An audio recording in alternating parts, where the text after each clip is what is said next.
Good morning! Ay nako, tingnan nyo naman itong itsura ko. Nadamihan ko ng paglagay ng peel off mask. Dapat sana manipis lang. Kasi dahil sa, anong tawag dito, career reels, nagre-reels kasi ako padagdag ng padagdag hanggang sa naubos yung isang pakete. Ayan. Ay nako, hindi ako makasmile. Super tight. Ow! Kakain sana ako ng breakfast or brunch while nagwi-wait ng 15 minutes. Pero guys, hindi ako pwede kumain dahil ayaw ko nga maano yung bibig ko. Kaya inaantay ko na lang talaga na mag-15 minutes at kailangan ko na siyang tanggalin. Ay, nako. Ay, nako, reels pa more. Dapat nga sana ang lalagyan ko lang sana na area ay itong dito sa gilid-gilid ng ilong. Ay nako, ito ang resulta ng dahil sa reels. Ouch!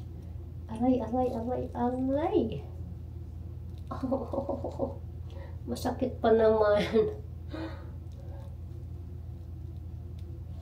Aw. Konti na lang.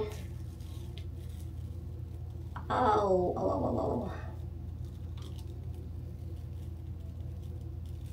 Pero sa totoo lang mas pakiramdam ko mas okay pa itong area dito na medyo nasobrahan ko ng paglagay, mas okay pa siya dyan. Hindi masakit bunutin yung mask. Pero dito sa area na manipis lang yung nilagay ko, ay naku, masakit.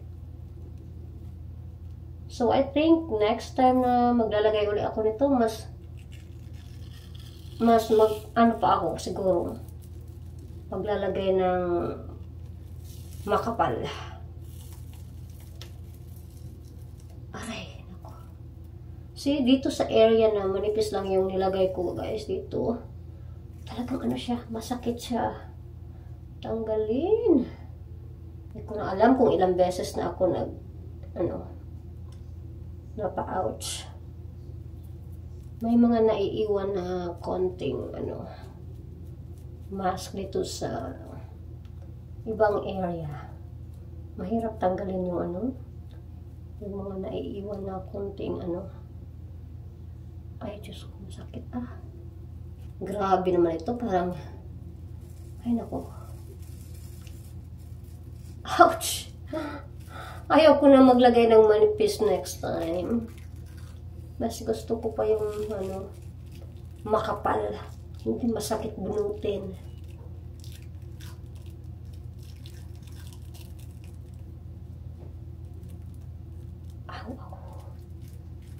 Ay! Ray! Sakit! Ayan, malinis na ang aking mukha. Ngayon, kakain muna ako ng brunch at ang aking tiyan ay tumutunog na ng malakas. Good morning everyone! How are you? Kumusta ang mga tulog ninyo? And kumusta ang mga morning ninyo kung saan man kayo? Ang morning ko dito ay okay lang and maganda ang panahon. Hindi masyadong malamig. Kaya, suot ko ay ganito lang.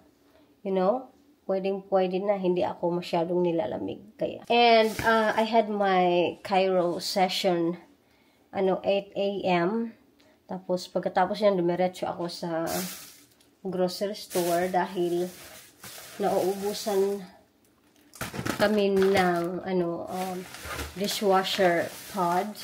Ang daming hugasan. Tambak na tambak ang mga hugasan dahil hindi ko nga namalayan na naubusan pala ako. Kaya ito, mga kagabi itong tambak namin. Kagabi, before sana ako matulog ay huhugasan ko itong mga ito. I mean, ilalagay ko sa dishwasher namin ba. Pero yung tinitingnan ko yung namin, anong tawag dito? Dishwashing pods container ay wala na palang laman. Ito, wala nang laman. Kaya, ayan, buong gabi siyang nandyan nakatambak. Dahil naaabutan ako ng katamaran. Which is, natural lang talaga sa atin. Lalo na pagpagod, napagod tayo. So, ayan, bumibili ako. Hindi ako bumibili palagi ng, ganito kalaki.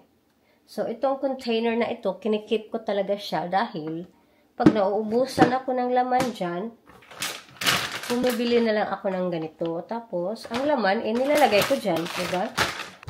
So, yan. Ganyan lang ginawa ko palagi.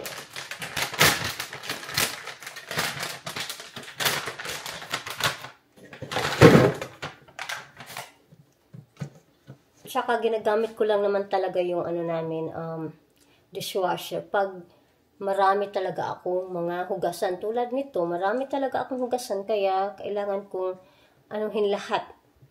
Ilagay dyan lahat para isang lang ba? Isang tawag dito? Isang banat lang. Yun. Pero kung kunti-kunti lang yung hugasan ko, halimbawa 3 plato, 4 na plato, ganun, 2 baso, hindi ko na kailangan ng dishwasher. Kinakamay ko na yan. Kasi maliit nga lang di ba? And I have good news. Usually twice a week ako pumunta sa aking Cairo para sa aking adjustment. Pero start next week ay 1 beses na lang ako pupunta doon dahil maganda ang result ng aking adjustment. So, yung mga buto-buto ko sa likod, sa liig, pati na ang aking lower back ay siya, nag-a-adjust na, maganda yung takbo ng aking adjustment. Kaya gumagraduate ako sa sa aking twice a week session for a month. Kaya next week, lang yan, once a week for 2 months. So, may pa ako, 2 buwan pa ako bago matapos yung aking treatment. And you know what? This is really a blessing to me dahil before that, I had my Cairo treatment before, like 4 years ago. And then after that, hindi na ako bumabalik sa Cairo dahil, I felt good. And then 4 years later, ayan, sumasakit na naman yung likod ko, ganito, ganyan. Tapos, ang sakit guys, ay hindi lang yung sakit na nawawala lang sa sa pain medicine, okay na. Yung sakit ng likod ko ay, nako guys, yung minsan gusto ko nang umiyak dahil sa sobrang sakit. Yung gusto ko nang umiyak na parang ayaw ko na, yung napapagod na ako sa buhay, yung ganun na klaseng sakit.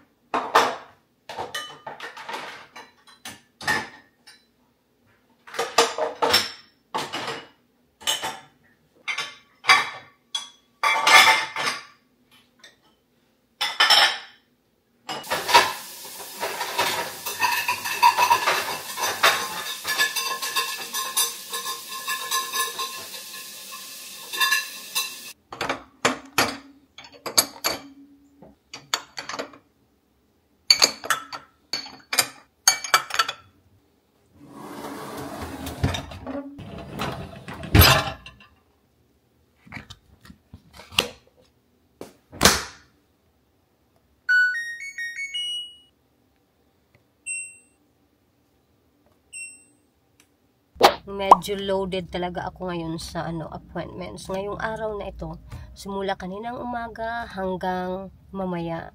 Kaninang umaga I had cleaning, dental cleaning, 7:30.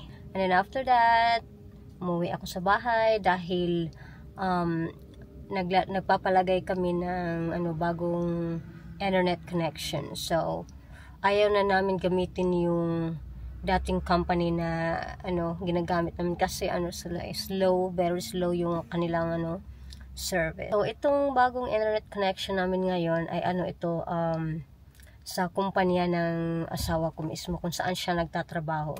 So kami yung pangalawang customer na nilagyan ng internet connection sa aming subdivision dahil asawa ko nga ay nagtatrabaho doon sa kumpanya na ito. And then yung boss din niya ay nakatira lang sa mga 2 blocks away from us or 1 block. Pero lang talaga, nasa same subdivision. So ngayon by 12 noon, tumatawag yung teacher ni bunso ko na gusto daw umuwi ng bunso ko dahil masama daw yung pakiramdam niya andito sa likod. So pumunta ako sa sa eskwelahan niya at pinipick up siya. Yan, nasa likod. Ngayon, pagkatapos ko siyang pick upin, umuwi ako sa bahay. Pinapatuloy ko yung aking ginawa, which is kumakain ng lunch. Now, lang, 1 oras, umalis din kami at pumunta dito para pick upin yung aking panganay. So ngayon, from here, diretso kami doon sa dental clinic na naman. Pinuntahan ko kaninang umaga dahil ngayong 4 p.m. ay may appointment sila. Same thing, cleaning. So, itong araw na ito talaga, kaming tatlo nagsabay-sabay ang aming mga cleaning appointment.